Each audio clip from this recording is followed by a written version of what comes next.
As we approach the 75th anniversary of the end of World War II, one specific battle is being remembered, the Battle of Iwo Jima, where the U.S. military clashed with Japanese forces. Today in Heber City, the community came together to remember those who fought on what's been called the most heavily fortified island in the world.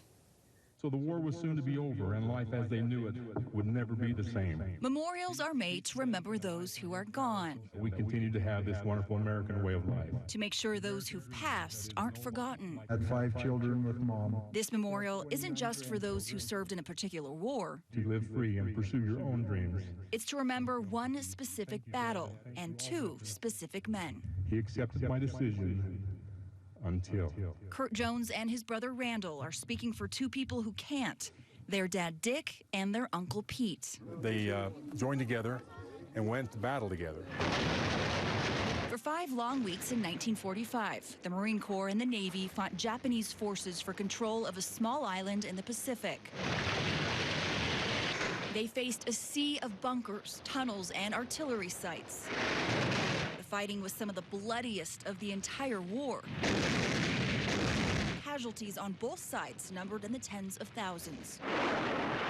And there was no place Uncle Pete would rather be. He was 14 years old when Pearl Harbor was attacked. Pete always wanted to go.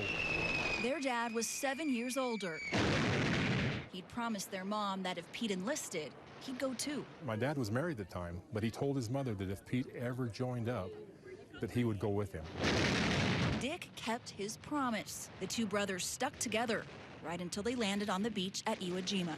They were together next to each other, and they decided to split up, so the chances of them taking maybe a mortar round or something like that wouldn't take both of them out. Their dad eventually got back on a ship.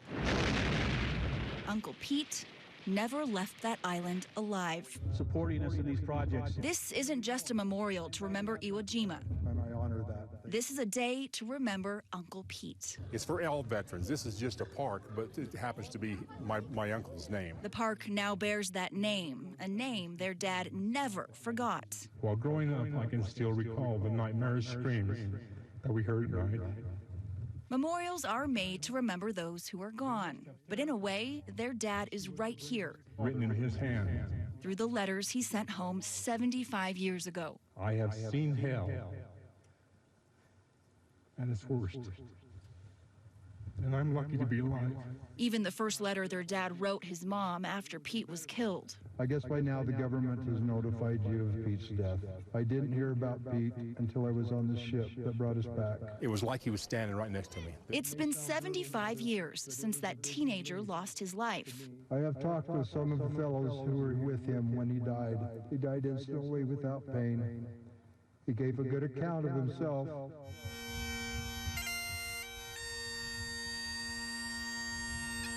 Here, in front of their father's helmet and dog tags, beneath the 48 stars that covered Uncle Pete's coffin, one family is making sure he's never forgotten. Remember, chins up.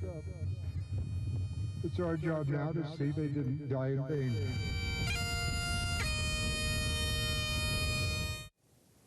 The new memorial was put together by an Eagle Scout and a Marine nonprofit called The Corps. Dick Jones died in 1987. Uncle Pete died on March 9th, 1945. His body was laid to rest on Iwo Jima and was later brought back to Heber City.